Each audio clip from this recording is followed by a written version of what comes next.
Imagine you just broke up with your boyfriend, long-term relationship. You guys were together for 6 years. Your friends loved him. Your family loved him. He's very respectful. You guys were serious. He was a little bit of an older man, so he was ready for the future. You guys had a house together, and everything was going swimmingly for those 6 years.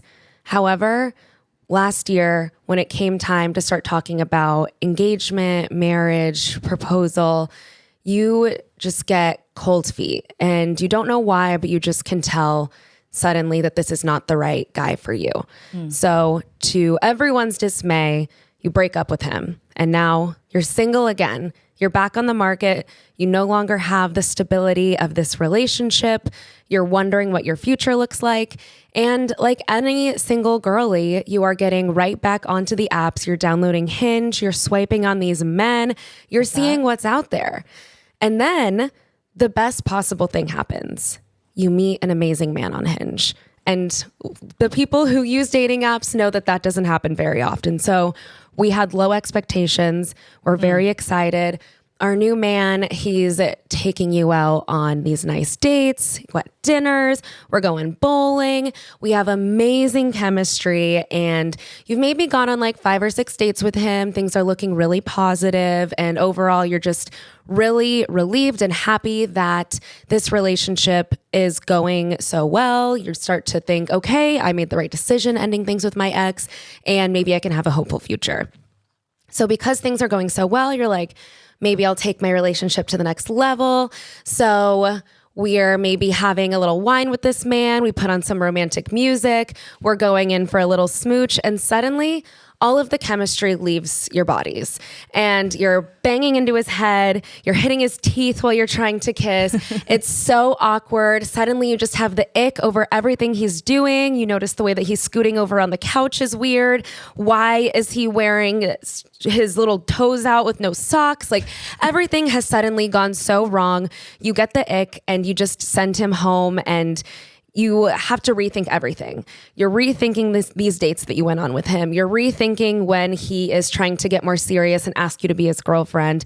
And you're now rethinking if you even want to go to his sister's wedding that he invited you to in Italy next summer. And everything is suddenly confusing that was once going so well.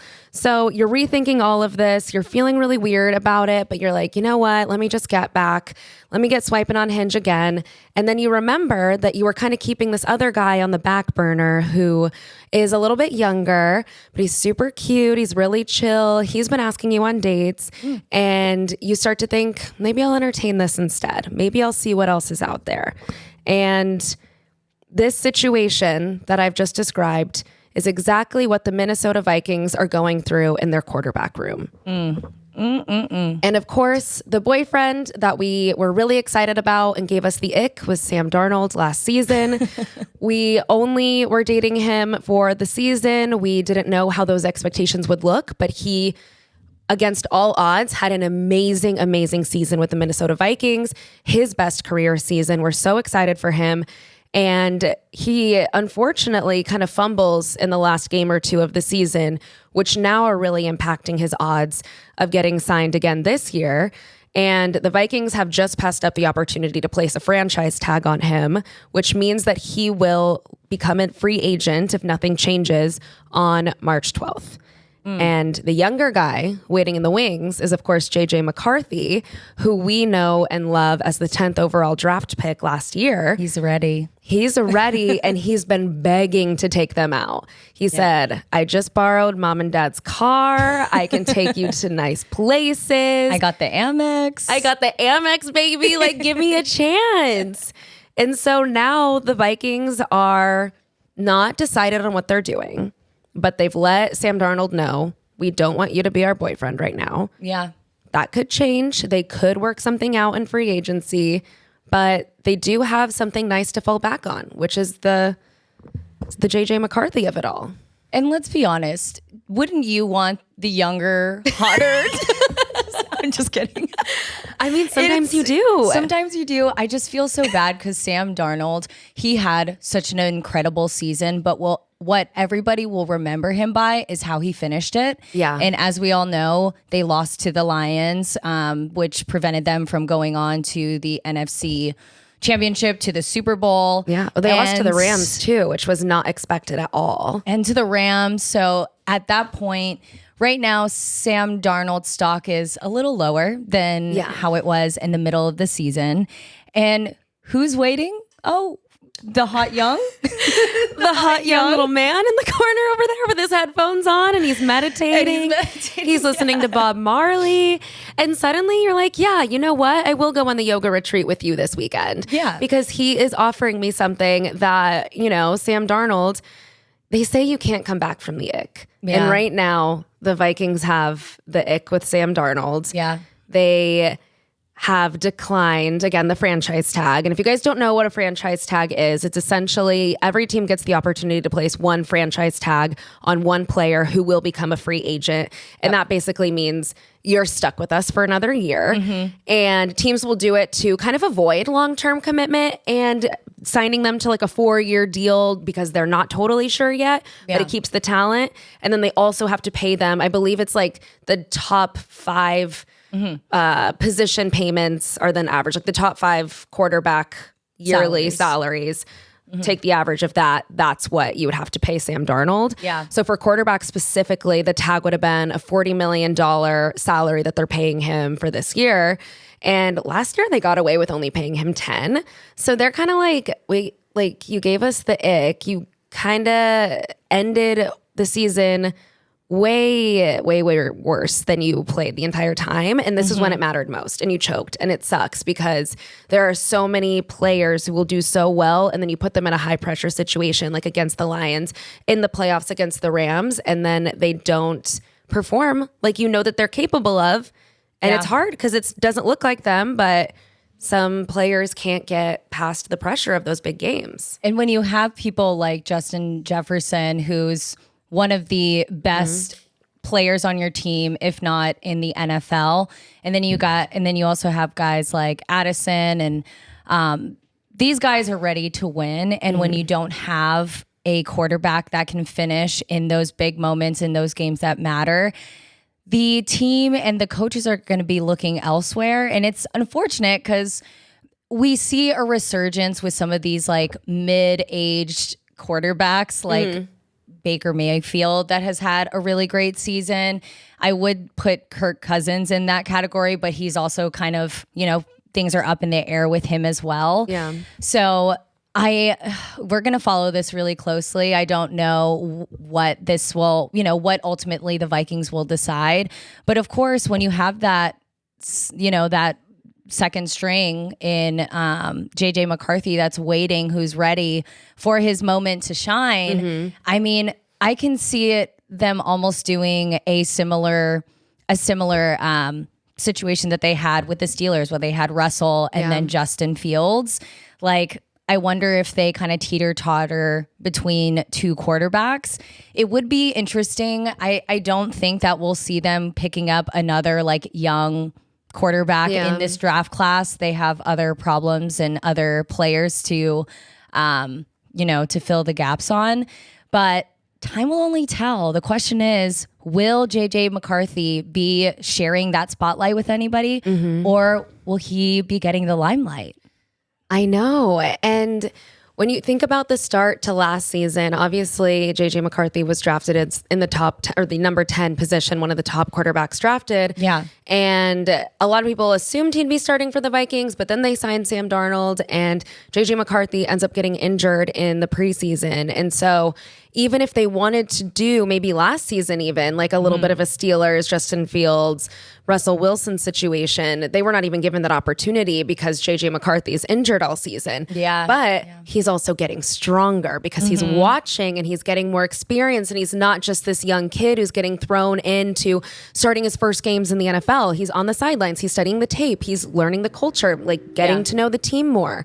So I do think obviously there is a case to be made, and so many teams do it, like, you know, Jordan Love on the Packers, having time to absorb and train and learn before you go in. Yeah. So I think he even has higher stock than he did last year. Yeah. And yeah, like you mentioned, it's not likely that they'll go get another like young quarterback. They just did that. They haven't even seen what he's doing. They have the number 24 overall draft pick this year. So it's not like they could get a superstar. They'd even like need to or want to like use their first round pick on that. Yeah. But it is sad for Sam because he was one of those like, it's funny to say like a middle-aged quarterback. I think he's literally 27 years old, younger than both of us. It's like in dog years, like in football years, that's really like 40. Exactly. I'm like this ancient 27-year-old. Imagine that. He was having one of those like Baker Mayfield-esque Renaissance seasons where we're like, wow, maybe we really wrote him off. Like this could be the new Vikings guy. Yeah. And they haven't come to terms yet. They haven't tagged him. They are saying, we're willing to not commit to you and release you into the, not release, but like, you know, like he's going to play the field in the free agent market. Yep. I guess they technically are releasing him if they don't sign a deal in the next week, and then kind of letting him talk to other teams, see if he comes back. But this also lets Sam Darnold know these guys are not going to pay me what I would have wanted to be paid if my season ended the way it kind of started and it was in the middle when the Vikings were just crushing it. They're keeping their options open, which is really interesting. But then when you look at a lot of the quarterbacks that are going to be going on free agency this time around, like, are you really going to choose someone over Sam? Because I feel like he's pretty solid. Yeah. Yes, he does have those. He needs to work on those big moments and in those games that matter. But I mean, who do you pick up? Aaron Rodgers, Kirk Cousins again? Literally. Literally. I mean, Kirk Cousins, wasn't his deal 4 years with the Falcons? Or did they cut it but short? I feel like there's some questions about whether they want maybe to start him or not, because they also kind of similar. They have Michael Penix Jr. that is also waiting in the wings. The younger model waiting in the wings is just, it's a theme in life you can't avoid. Usually it's like with women, and it's like you get Leonardo DiCaprio out of certain situations where it's like, you know, you're not 25 anymore. And the same thing happens with men. Like, not that we're here to like be men apologists, but like football is kind of like the perfect metaphor for what it's like being a woman. They finally get it. They finally get it. These guys that are like, oh my God, I'm 30. My life is over. Yeah. I mean, when you hear the stories of these players and how humbling it is, even when you think about these star players that like maybe had a really great, strong first couple of years, and then things fall off, and then they, you know, are in free agency and things are very up in the air. You're kind of waiting around for that person to be ready to commit to you. Yeah. So how does that feel? Doesn't feel great, does it, men? Let's all watch our little sports games and our little teams and our little TVs over the weekends and think about how you should be committing to those girls and being a better man out there. Okay? Be better. Thank you. Be better. Be better. And I do think that although I'm sure, I mean, and it is looked at as a little bit, not insulting, but just not promising that Sam wasn't franchise tagged. In the same vein, franchise tags can also be very frustrating for players who are looking for that ring. Yeah. Like the franchise tag is kind of like, oh, like I'll buy, like I have this like tiny little like jewelry box, and you think, oh, he's finally proposing with the big contract. Ring. It's a promise ring, or it's like really nice earrings or a necklace, and he's like, oh, I went to Tiffany's. Bam! It's like wine glasses, and it's like, no, that's not what I wanted. So I'm screaming, and I do think that is what's happened with one of the players who is very near and dear to our heart. We have Tee Higgins, who received a franchise tag for the second year in a row on the Cincinnati Bengals.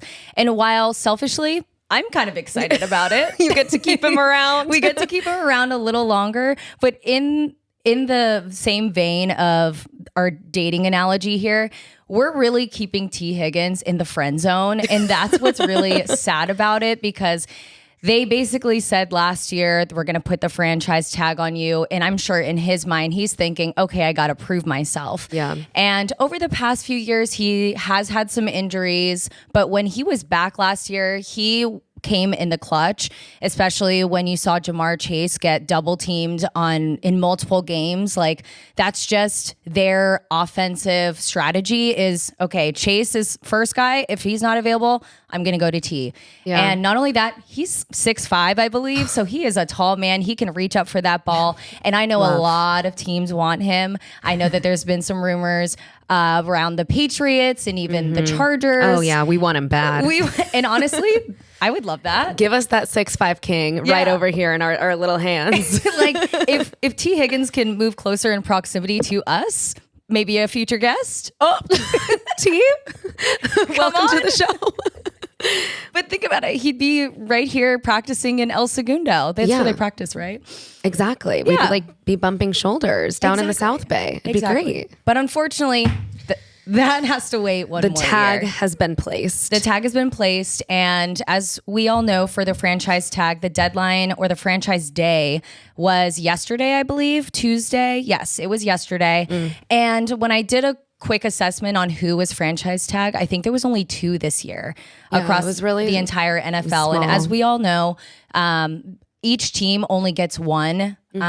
So they don't have to use it, but it is, for some people will say this is a little bit of unfortunate news. Selfishly, I'm glad that he'll be around for another year and within Joe Burrow's window, as we like to call it. And for his contract, this is guaranteed $26.2 million that he will be receiving. Not bad. So a total, an average of the top 5 wide receiver salaries, an average of that is that $26.2 million. There might be some other nuances when you receive a franchise tag for a second and a third year. I don't know exactly what those are. I think it means your salary goes up. It's like 120% or something. Or I don't know. All the math is crazy, but he should be getting a little bit more than the year before, which of course, if you're keeping him around and, he could be getting a better salary somewhere else, I better be getting a raise with that. I mean, please, I need like a cost of living inflation raise. Exactly. So we're happy to see the trio back in Cincy. Of course, a part of this conversation and why this was determined was because the Cincinnati Bengals have made it very clear that their commitment is to Jamar Chase and they want to focus on that. So while that's happening, it's giving the Bengals, which is kind of known for being a little bit more of like a very, not poor franchise, but they like tight to keep purse straps. Yes. They like to keep their, count every coin, if you will. This buys them some time. And although it is a little bit selfish on them because Tee Higgins, again, could be getting a better salary somewhere else, it's nonetheless something that's happening right now on the Cincinnati Bengals. And I saw a few tweets from T, and he said, you guys will be the first to know whatever happens. And once it happened, he just said tag. Yeah. So I think we all knew what that meant. Exactly. He stays breaking his own news. He said, I'm not letting TMZ get this first. I will be getting the plug. Tag. And we're excited about this. I know that on the other side of the coin, there's been a lot of other people who have opinions about this. Number one, Amon-Ra St. Brown on the Detroit Lions. He has his own podcast and he said on there, that should be illegal. I don't give a fuck what nobody says. That's so fucked. Because again, it is a little bit selfish on the franchises to kind of keep them around, keep them in the friend zone for one more year. Yeah. But at the same time, T doesn't actually have to sign it. He could choose not to sign it and wait around to see if there's any other offers out there. But I do think from a lot of the interviews that T has had, it sounds like his priority is to stay on the Bengals and to make it to the Super Bowl and win. I don't know. I think he wants to, I think he'd be okay with it. Again, he still needs to sign the franchise tag. But at the end of the day, I'm just happy that we'll have him around for another year for that trio. I know. I'm happy for you and Bengals fans because I remember the same conversation from last year and the franchise tag just like seemingly being like, we don't want to have a longer commitment with him. So like, we're going to keep him around for one more year. We'll see what happens. And then it's like, you're always, as a fan, but obviously like more even so Tee Higgins himself, it's like, there's so much instability in that. Yeah. And like, as we were saying, and when you're a football player, as soon as you turn like 27, it's like, oh my God, you're like an ancient person. So like all they want after their kind of rookie contracts is to be able to lock in another 4-year deal. And that's where all the money is. And then it's like, okay, if I get injured, my whole like career isn't over. I can take a season off. And, you know, I mean, with injuries are so common in the sport that it's like, if you're franchise tagged, you better hope that you have a career year, you're not injured, and you're just as competitive hitting the market next year as you were this year. Yeah. And so it's tough. And like, I get from his perspective, he seems to have such loyalty to the Bengals and like loves playing with Joe and Jamar, which is great. And I'm sure he's like, ideally, I would love to win a Super Bowl with these guys. Yeah. And obviously he's getting paid like well for the year, but like, it's just, I can't even imagine just knowing like, okay, yeah, you're only here for the next, whatever, 12 months. And then good luck. If you don't perform well, no team's going to want to give you a contract. Yeah. And that's just like not what any of these guys are looking for. Yeah. Maybe he is a situationship kind of guy. Maybe maybe he doesn't mind at all. No, maybe he's just here to have fun.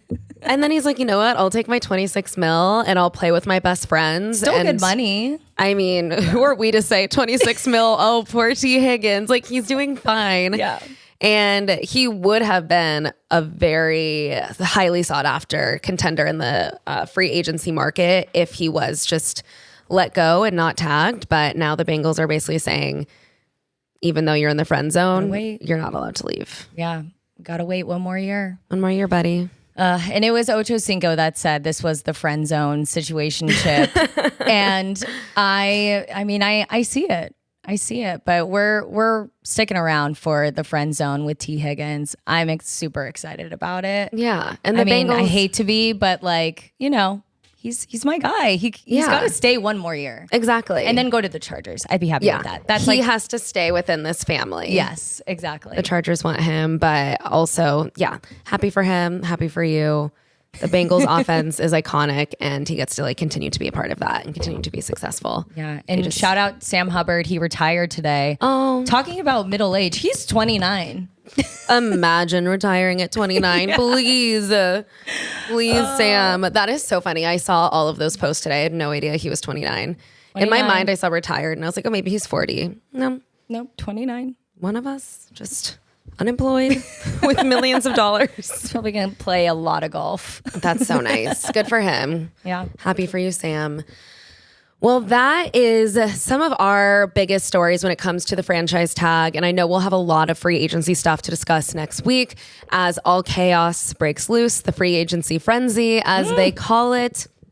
But something else I wanted to touch on that is also causing a lot of drama, a lot of conversation this week is the Shedeur Sanders kind of fallout from the combine that happened this past weekend or 2 weekends ago. And so if you guys don't know, Shedeur Sanders is the former quarterback for the Colorado Buffaloes. He will be entering the NFL in the 2025 draft this year, and he is a Nepo baby. He is the son of Hall of Famer Deion Sanders.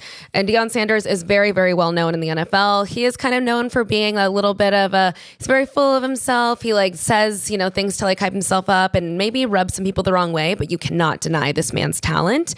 And not only has he had influence in the NFL, Deion Sanders has coached Shedeur Sanders all through college. He literally followed him to 2 colleges to be his coach.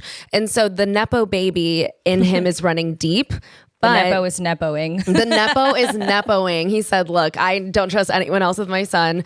But anyways, with Shedeur, like before the combine, he was ranked very highly when it came to quarterbacks in the 2025 draft. It was him and Cam Ward kind of having a friendly rivalry for who's going to go first overall.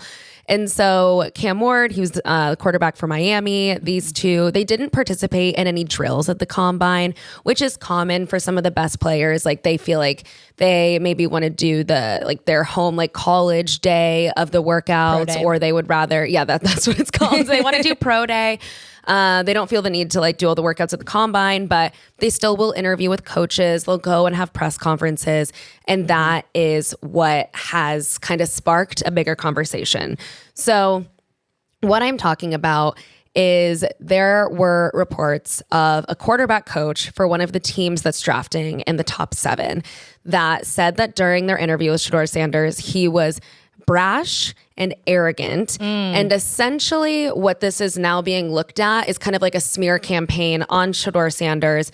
And his draft stock has kind of plummeted. There's people now coming out and saying he wouldn't fit in with the culture of any organization. He's going to get his head coach fired. He shouldn't go until the second round of the draft. And it's just getting a lot of attention because it's really crazy that like these comments were kind of said. We don't know who the coach is. So that's crazy that this is just kind of going around. That's anonymous tip. But what we do know is that it has been thrown out to a lot of people. So Josina Anderson, who is an NFL kind of interviewer, correspondent, she tweets, I'm not going to read her whole tweet, but kind of like what has gotten a lot of people talking. She says, she's the one who exposed the situation. I'm disappointed to hear that a quarterback's coach from a team drafting in the top 7 referred to Shedeur Sanders as coming off as brash and arrogant in his team interview and making his assessment known to a number of people. She says, I'm purposefully not naming this team as to not directly call them out, but she's like letting us know, like, you guys can guess, top 7. I'm just sharing that this coach's personal assessment is the direct opposite from how Sanders came across to many reporters in his press conference and media at the Combine. So she is one of the many people that is kind of fighting back and saying, actually, he was super respectful. Every clip I've seen of him, like, yes, he's confident, but like, he's smiling too. He's having a great time. He looks good. Yeah. He looks like a sweetie boy. Yeah. And like, what's a quarterback supposed to be if they're not confident? Your dad is a Hall of Famer. You're going into the NFL draft. You're saying you're going to turn the culture around. You're going to turn teams around. You're being confident. What's he supposed to say? Yeah. I'm supposed to say he's scared of all these guys? Like, that's not how you lead a team. Like, that is insane. So I think that's what people are like, what are these like negative connotation words, brash, arrogant, coming around where it's like he's really just being confident. He's being sure of himself. Yeah. And it's kind of seeming like people who maybe had a problem with his dad are now taking it out on the son. And this man's like 22 years old. And these coaches are like in their 60s and talking shit about someone whose literally brain isn't even fully developed. It's just like really icky. Yeah. And it seems like they're either trying to tank it on purpose. So it's like maybe someone can draft him later, or it's just like, what's happening? Yeah, that's what I was thinking. Like, this is such like a controversial take, or I don't know. It's could be true, could not be, but I wonder if this is happening just so a better team that's in the middle of the draft has a chance to pick him up. Because as we all know, the NFL draft is based on like the worst performing gets the first pick, give or take. And then it gets to the better teams as each of the picks go on. So that would be really crazy, T, if this is all intentional, just so he can join a team that, you know, has a little bit of a better record than how they performed last year. Yeah. That would be insane. I know. Well, I guess it's like we won't know the answer to that until we either find out who's saying this stuff or it's like to see who drafts him. Yeah. Another piece of this that makes it really interesting with like what team ends up selecting him. Like there were obviously the comments about like he's going to get like his head coach fired, which is just like a comment that's like meant to just make him sound like he's just awful to work with, which is like, again, this is like a kid. He seems smiley. He seemed nice. Like obviously he's confident, but Deion Sanders, his dad, has also been in interviews saying, oh, I would be an NFL head coach if I could coach my son.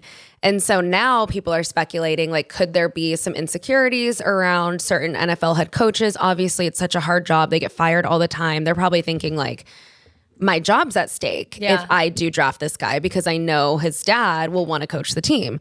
Not saying that it would be obviously an immediate like slam dunk Deion Sanders is the head coach of an NFL team, but I don't know. In a game full of egos, I can't imagine that you would want someone coming in with the record that he has, especially being a successful college coach too, beyond just a player.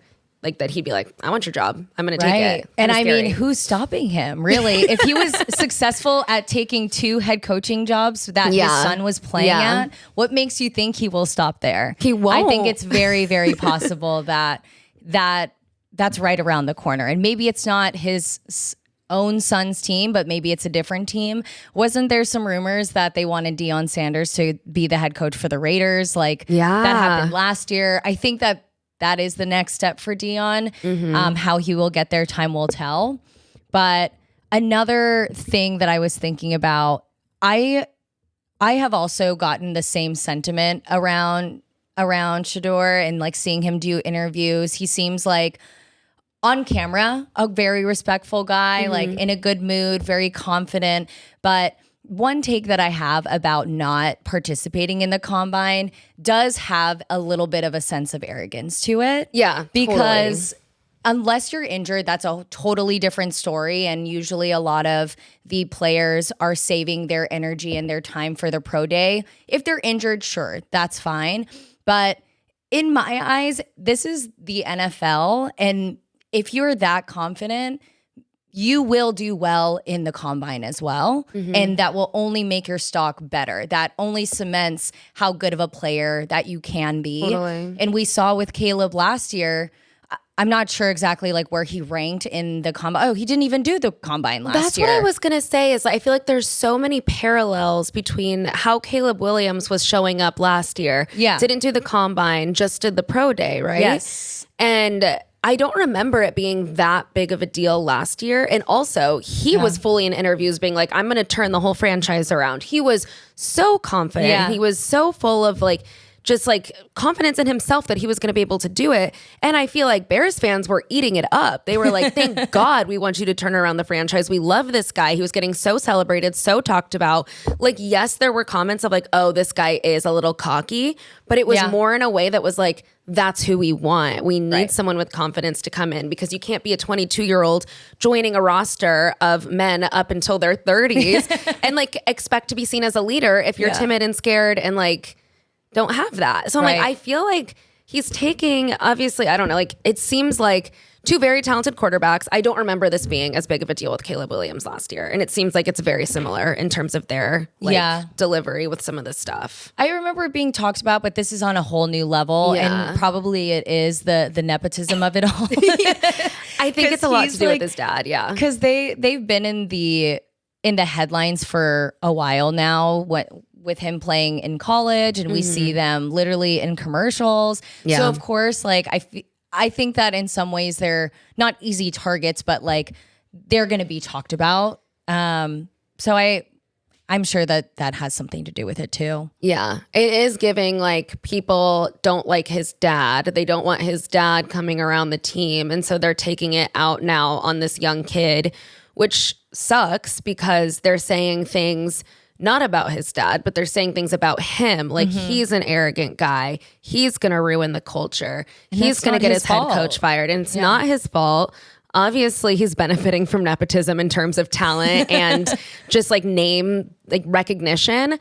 But it's like, it just feels so icky in a way that's just like so mean in a way that we shouldn't be talking about these kids that are in college or like saying that like he's entitled because he's made all this money from NIL, which is like, well, isn't that the point? The fact that you're actually now paying these college kids for all the money they're bringing into their universities, like, isn't that already a conversation we've had? Like, why is now like he's wearing these like big like diamond chains? And it's like, that's how every NFL player dresses. That's like making that much money. Yeah. What's the issue with him? Like, why are people mad at him? Right. You can't blame all of that on himself. And that's what every player wants. That's what every NFL player is striving for. That's why they're entering the NFL. Of course they want to win, but if you're making NIL money, then like, you know, you're young. You're gonna buy some ice. You're gonna buy some ice. If I was making NIL money, I would not be responsible with it. I would need to be held back. I would be.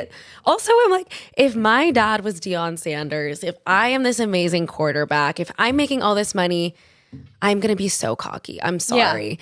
And like, you have to be. Deion Sanders was such an amazing athlete. He played professionally in both the NFL and the MLB. That's how good he was. So I'm sorry. If he's confident, he has earned the right to be. Right. He learns that from his dad. Yeah, of course. Exactly. If dad's playing two professional sports, how many professional sports have you played in? Not two? Definitely not two. And so it's like, like I think there's a lot of jobs and times where people should not be arrogant. They should not be super cocky. It does come off as unlikable and just not necessary. I think an exception to that is when you are an NFL quarterback and that type of confidence is needed and so widely seen among quarterbacks. Like, obviously, don't be an asshole. Don't be mean to people. Be a good teammate. Don't throw people under the bus. Like, I think where people take it too far is like Aaron Rodgers has in multiple press conferences thrown his teammates under the bus. He's gotten coaches fired and just has been very outspoken in the media about things that his team has not seen as being like respectful. So that is different if you're just specifically saying like, I'm confident in my ability to like turn around an organization. I've done it before. History is going to repeat itself. I don't see an issue. Yeah. And I'm cheering for him, except for if he goes to the Raiders, because obviously they're in the same division as the Chargers. But what I will say about the Raiders is that he does have connections with Tom Brady. I think they've like worked out together down in Tampa. And obviously Tom Brady being a part owner of the Raiders is definitely going to be very interested. I think their Raiders they're drafting in the top 10. Let me look exactly where they are. Yeah, that would be. They're currently really, number 6. They could trade up and get him. Yeah, that'd be really, really interesting. That would be Fun tea. Well, you guys, we will keep you updated on all of the drama. It's only going to get crazier. I feel like we had maybe 3 weeks off in terms of NFL news. Well, the Eagles were just enjoying their post Super Bowl glow, and now the chaos has begun. We're seeing trades. We're seeing releases, we're seeing extensions, we're seeing record-breaking numbers and money, and all heading up to the NFL draft. These rosters are going to look a lot different by the time we hit the field in the fall. Yeah, and we'll be covering more of it next week. This was just a little taste. A little tease for you guys. Little tease. We only went through 3 stories, but every single day there's more coming out. So we'll be sure to keep you guys updated on the latest and greatest on our next episode. Yay. Love you guys. See you next time. Bye.